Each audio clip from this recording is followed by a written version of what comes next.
حضرت مولانا اخلاق حسین قاسمی کا بیان مدرسہ حسین بخش بروز جمعہ 24 ستمبر سن 1999۔ موضوع ازواج مطہرات حضور صلی اللہ علیہ وسلم کی پاکیزہ بیویاں۔ آڈیو کیسٹ سی ڈی پیش کردہ محمد صادق دہلوی، موبائل نمبر 9899 63 43 68۔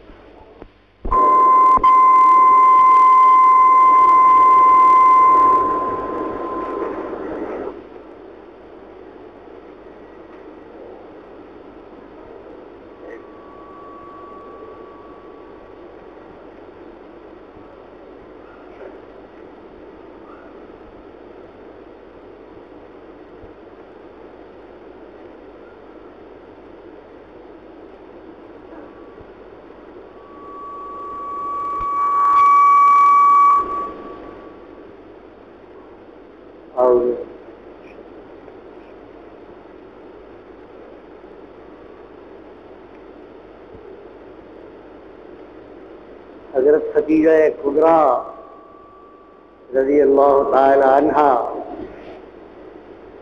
کی ایک اہم خصوصیت یہ تھی کہ اللہ تعالیٰ نے ان کو باطن کی نظر عطا کی تھی،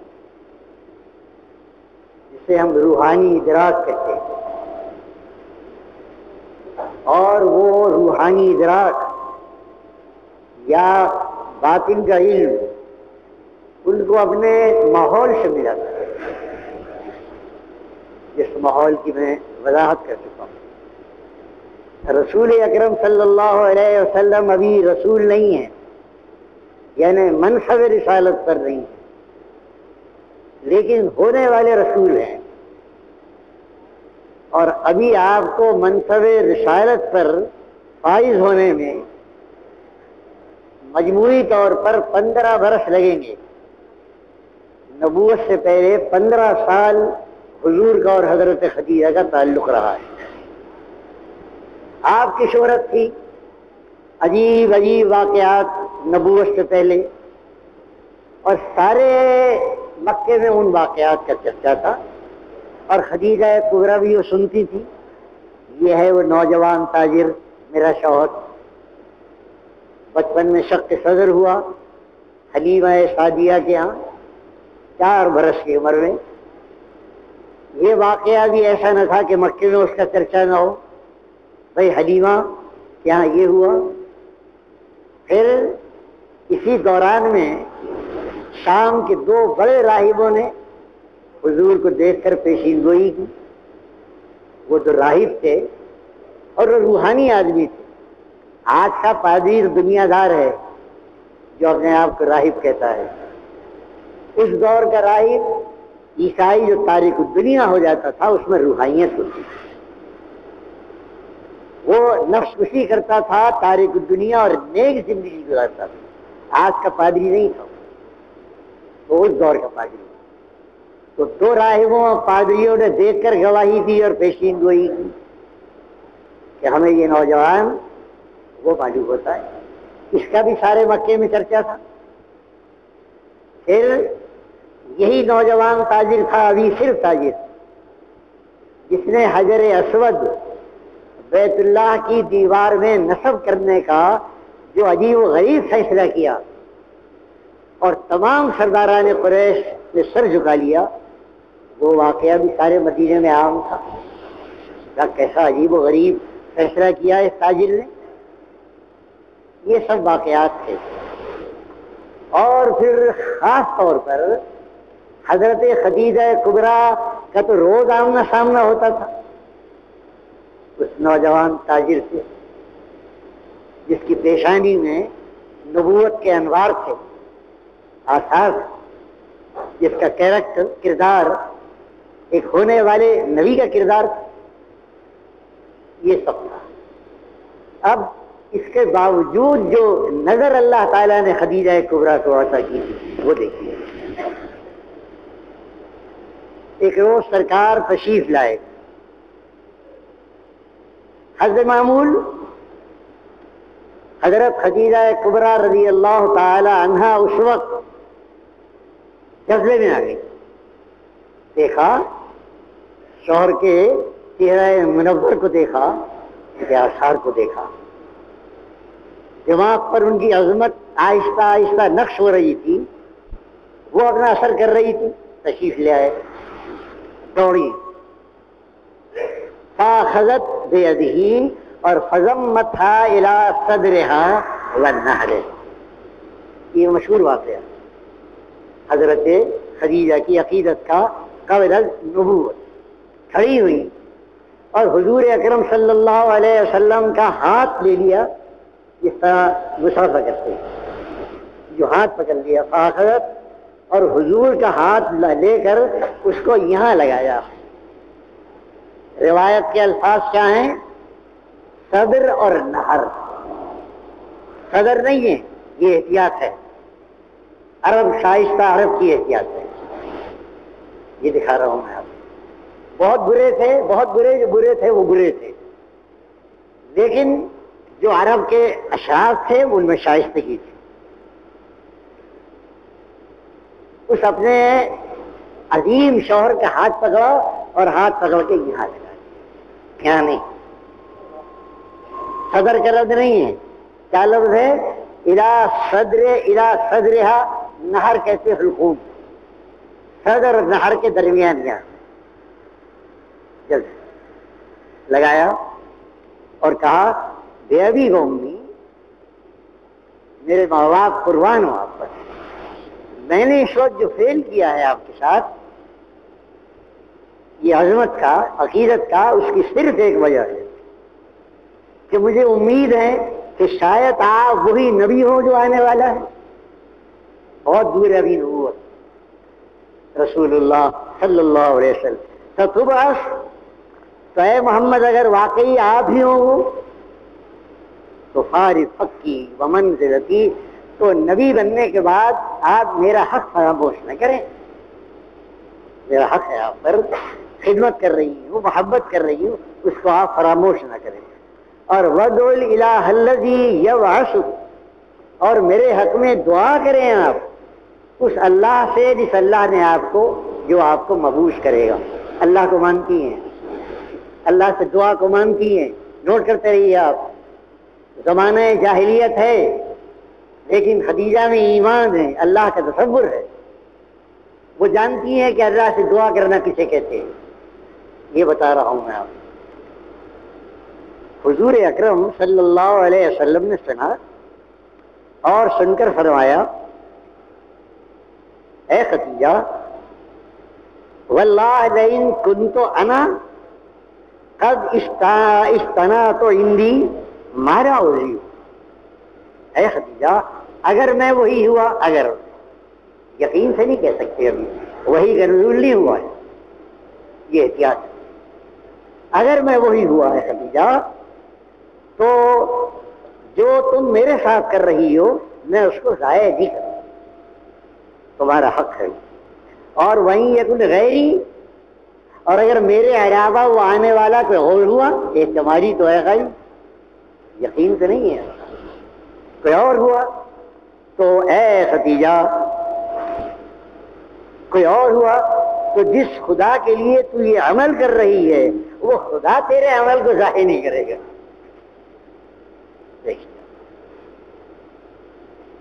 تو خدا کے لیے کر رہی ہے خدیجہ، تو وہ خدا اگر مجھے نہیں کسی اور کو نبی بنائے گا تو اصل معاملہ تیرا ہے خدیجہ، خدا سے ہے، وہ تیری نیکی کو ضائع نہیں. یہ حضور اکرم صلی اللہ علیہ وسلم نے ارشاد فرمایا. یہاں میں ایک بات عرض کر دوں کہ حضور کی ازدواجی زندگی بہت نازک پہلو ہے. یہ ازدواجی زندگی ایک نبی کی ہے یا ہونے والے نبی کی ہے. ازدواجیت بشریت ہے،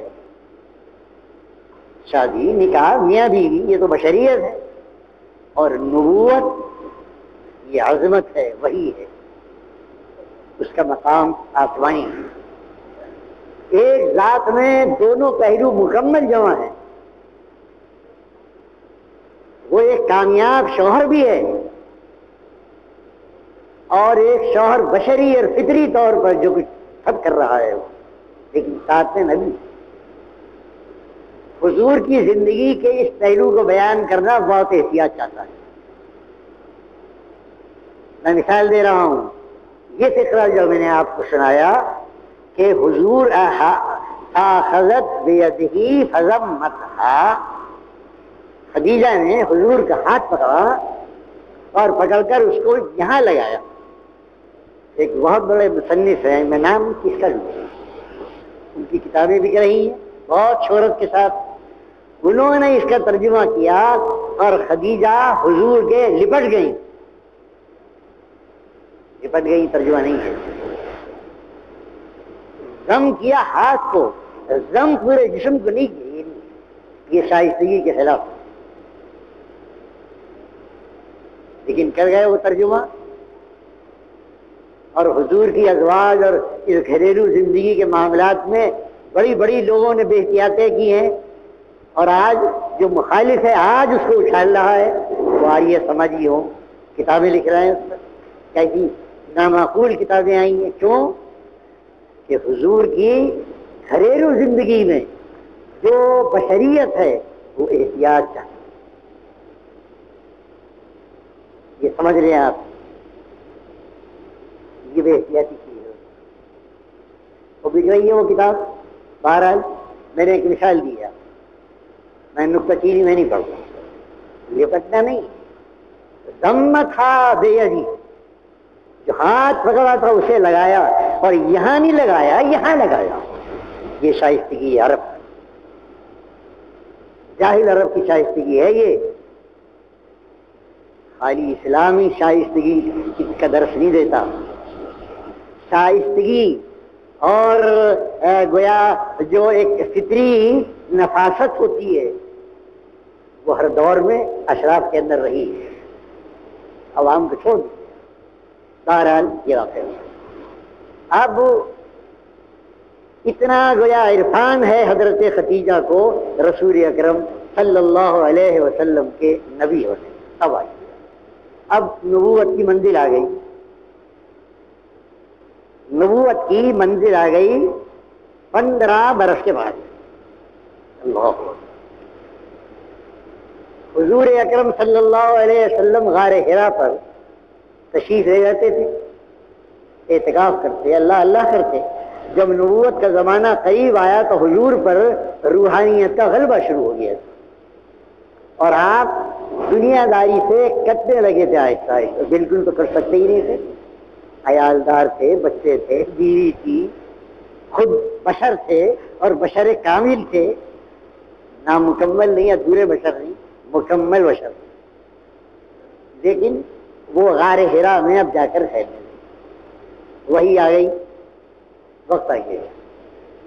اور جبریل امین نے آ کر حضور کو اقرا بسم ربک الذی خلق، پہلی وہی سنائی. کمان بقارئ، بھائی میں تو پڑھا لکھا نہیں ہوں. جب یہ انکار کیا مانا تو جبریل امین نے حضور اکرم صلی اللہ علیہ وسلم کو سینے سے لگا لیا، دبوچا، اور دبوچ کر جو سینہ براہ راست وہی الہی کا خزینہ تھا اس کا اشک ہو گیا.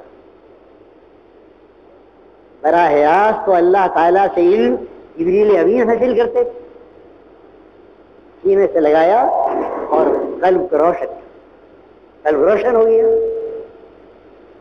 بہرحال اب اس خاص کیفیت میں حضور اکرم صلی اللہ علیہ وسلم غار حرا سے اتر کر حضرت خدیجہ کے پاس تشریف لے آئے. عالم کیا ہے آپ کا کہ گھبراہٹ آئی، اضطراب آئی. وہ جو علم الہی کا پہلا اثر تھا اس نے حضور کی اس پہلی ملاقات میں ایک خاص اضطراب پیدا کیا. بس آ گئے اور آ کر کا ضمے لو ضمے خدیجہ چادر جائے، چادر لیٹ گئے، تشریف لائی. دیکھو یہ ہے حضرت خدیجہ کا ایمان. ابھی آپ اعلان نہیں کر رہے کہ میں نبی ہوں، جو کیفیت غار حرا میں گزری ہے وہ دیکھ رہی ہیں. کیا ہوا؟ بیان کیا ہے، کہنے والا آیا تھا وہ کیا اقرار اس میں ربی ہو میں نے کہا ماں نہ دکھا رہی، میں کیا جانے پڑھنا، میں تو امی ہوں۔ وہ لپٹ گیا، لپٹا لیا، پھر کہا پڑھو، تو میں نے پڑھنا شروع کر دیا، عائشہ خدیجہ یہ واقعہ گزرا، دیکھا اور تسلی، اور کیا کہا، واللہ لا یخزیک اللہ ابدا، اے محمد صلی اللہ علیہ وسلم قسم ہے خداوند عالم کی، اللہ تعالیٰ آپ کو رسوا نہیں کرے گا۔ یہ واقعہ جو کچھ گزرا ہے یہ حقیقت ہے، یہ واقعہ حقیقت ہے، یہ کہہ رہی ہے۔ رسوا کرنا کیا ہے، تو کچھ چین آ گیا، کوئی بھوت آ گیا، کچھ دماغی خلل ہو گیا، دماغی خلل کی وجہ سے یہ کیفیت طاری ہو گئی، جو حالانکہ گویا عرف عام کے مطابق جنات کا اثر ہو گیا، لوگ کہے کو جن آ گیا، کو بھوت لپٹ گیا، یہ اس کی نفی کر رہی ہیں۔ اے محمد جو واقعہ ہوا ہے وہ اپنی جگہ حقیقت ہے، اللہ آپ کو رسوا نہیں کرے گا۔ اور یہ کہہ کر پھر حضور کے اندر جو اخلاق تھے اس کا اظہار کیا، گویا خدیجہ کبریٰ بیٹھتے اٹھتے اس نوجوان تاجر کی زندگی کا برابر مطالعہ کر رہی ہے۔ یہ ہے قرآن کے اس لفظ کی تفسیر، وَوَجَدَكَ عَائِلًا فَأَغْنَىٰ، اے محمد صلی اللہ علیہ وسلم ہم نے آپ کو بالکل ضرورت مند اور عائل اور محتاج پایا تھا، پھر کیسا غنی کر دیا آپ کو، ہر پہلو سے غنی کر دیا۔ اب یہ ہے غنی ہونا، دیکھیے آپ، کہا چلیے، ہاتھ پکڑ کر اپنے چچا ورقہ ابن نوفل کے پاس گئے۔ یہ ورقہ ابن نوفل مکے کے بہت بڑے عالم ہیں، مکہ خالی جاہلوں کی دنیا نہیں تھی، کہ جب تصویر بیان کرتے ہیں عرب کی گمراہی کی تو معلوم ہوتا ہے کونا کونا گمراہی میں ڈوبا ہوا تھا، ایسا نہیں، وہاں کچھ روشن چراغ بھی اس میں ورقہ جوانی کے عالم میں بت پرستی سے توبہ کر کے نصرانی ہو گیا، اور سریانی اور عربی کے بہترین عالم دیکھیے، یہ انجیل کا سریانی کا ترجمہ عربی میں کرتے تھے اور عربوں کو سناتے تھے کہ یہ ہے انجیل، کتنے بڑے عالم لے گئی۔ کہاں بھتیجے کیا دیکھا تم نے، سارا واقعہ حضور کے سامنے، ورقہ ابن نوفل سے سنا اور سن کر کہا ابشر، یہ ورقہ کہہ رہا ہے ابشر فواللہ لا یفعل اللہ بک الا خیرا، بھتیجے بشارت دے رہا ہوں میں آپ کو اس بات کی کہ اللہ تعالیٰ جو کچھ کر رہا ہے وہ خیر کر رہا ہے آپ کے ساتھ۔ فَأَقْبِلْ الَّذِي جَاءَكَ مِنَ اللَّهِ، اور جو اللہ کی طرف سے آیا ہے غار حرا میں، بھتیجے اس کو قبول کر لو، اس کو حق جان، فَإِنَّهُ حق فَإِنَّكَ رَسُولُ اللَّهِ حقا، یہ ورقہ ابن نوفل ہیں۔ اگر ظاہری اقرار کو لینا ہے تو پہلے مومن ورقہ ابن نوفل کا بشارت ہو، جو اترا ہے اسے قبول کر لو، اور یہ قبول کرنے ہیں کیا معنی، اس کو حق جانو، وہ کوئی دھوکہ فریب نہیں ہے، اس کو حق جانو اور قبول کرو، اور فَإِنَّكَ رَسُولُ اللَّهِ، اور آپ اللہ کے رسول ہیں۔ یہ ورقہ ابن نوفل ہے، ورقہ ابن نوفل۔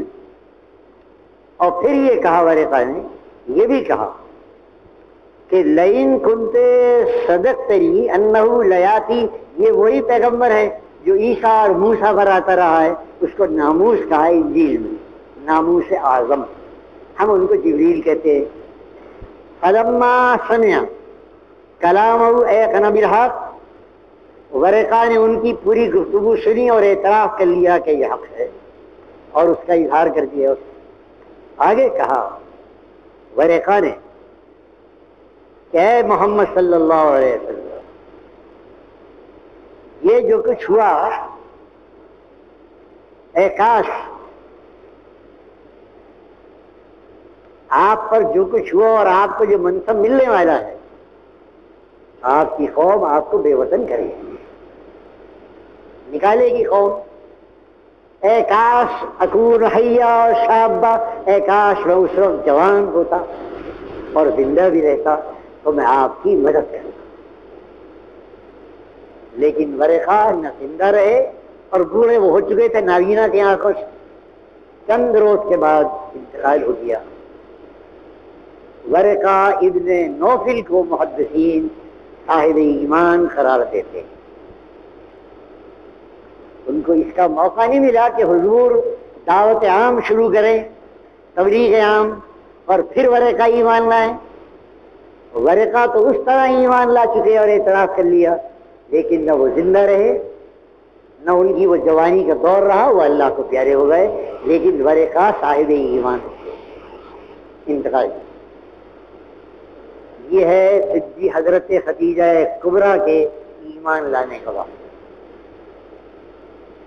امام قسطلانی جو شارح ہیں بخاری کے، وہ یہ واقعہ نقل کرنے کے بعد لکھتے کہ اس میں کوئی شبہ نہیں کہ حضرت خدیجہ کبریٰ رضی اللہ تعالی عنہ علی الاطلاق افضل النساء،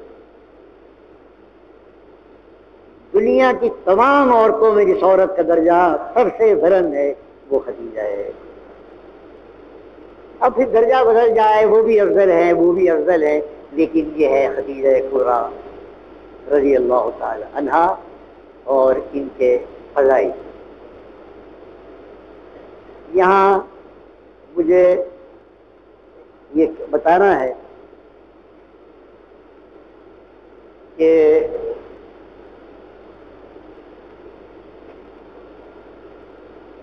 ایک کتاب دیکھ رہا ہوں، یہ کاغذ ہے،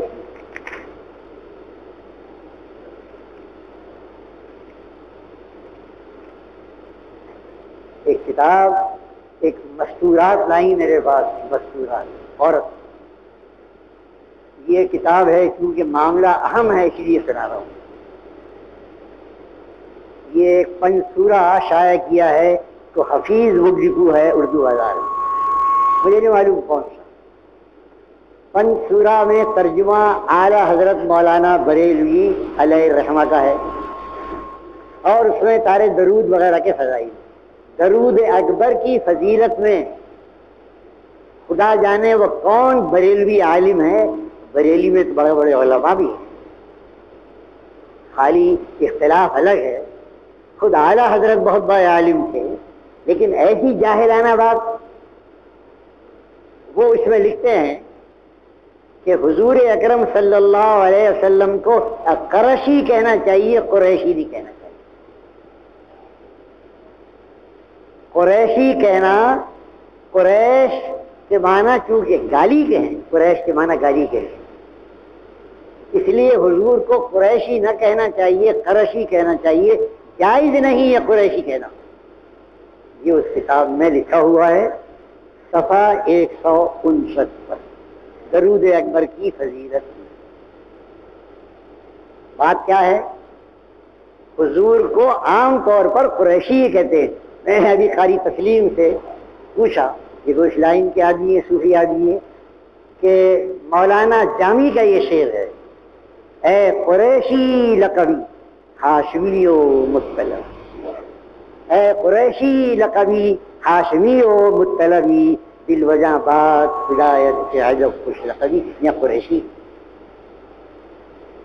قریشی تو خاص خاص لوگ بولتے ہیں، لیکن عام طور پر حضور کو قریشی کہتے ہیں۔ اب قریشی گالی کیسے بن گیا اس جاہل کے نزدیک، وہ سنیے آپ لطیفہ۔ قریش عربی میں ایک مچھلی کو بھی کہتے ہیں جو غلیظ ہوتی ہے، بوجھل، بھاری، پھوٹی نہیں ہوتی، اس کو غلیظ مچھلی کو کہتے ہیں قریش۔ وہاں اس نے لغت میں لفظ غلیظ پڑھ لیا اس لال بجھکڑ میں، اور غلیظ لفظ دیکھ کر اس نے کہا کہ یہ تو گالی ہے، غلیظ کے معنی۔ ارے اردو میں بھی غلیظ کے معنی گالی کے نہیں ہے، گالی کے ساتھ لگاتے ہیں غلیظ کو، نہ بڑی غلیظ گالیاں دی دیکھ رہے ہیں آپ جہالت۔ غلیظ اردو میں بھی گالی نہیں ہے، غلیظ کہتے ہیں بھاری چیز کو، موٹی چیز ہے بڑی غلیظ ہے، لیکن اس کو کہتے ہیں نا گالی کو بھی غلیظ کہتے ہیں، کہتی غلیظ گالیاں دی، موٹی موٹی گالیاں دی، وہ غلیظ کے معنی گالی سمجھا، اور اس نے یہ لکھ دیا کہ حضور کو قریشی کہنا جائز نہیں ہے، یہ گالی ہے لفظ قریش۔ اللہ کی قدرت دیکھیے، ایک عورت لائی ہے، یہ غور سے پڑھ رہی تھی، خدا جانے یہ پنی پورا کب سے شائع ہو رہا ہے، نہ کسی عالم کی نظر گزری، نہ کسی مرد کی نظر گزری، سبھی اندھوں کی طرح پڑھتے رہے جیسے اندھے پڑھتے ہیں۔ ایک عورت کی نظر پڑی اور وہ میرے پاس لائی کہ مولانا آپ کو بار بار قریشی قریشی کہتے ہیں، آپ حضور یہ تو کہتے ہیں قریشی کہنا جائز نہیں ہے کیونکہ قریش کے معنی گالی کے۔ میں نے ساری عبارت نوٹ کر لی اور میں نے آپ کو سنایا، اس لیے کہ جو گفتگو اس کو شائع کر رہا ہے وہ اس عبارت کو مٹائے، اس پر بھی لگائے اور آئندہ اس کی اصلاح کرے۔ کتابیں اہل علم کو دکھا کر شائع کی جائیں۔ ہر لکھنے والا صاحب قلم عالم نہیں ہوتا، جاہل بھی ہوتے جیسے یہ جاہل تھا۔ خدا کرے کہ وہ میری بات سنیں اور اس پر بھی لگا دیں تاکہ پڑھنے والوں اس طرح کا مغالطہ ہو۔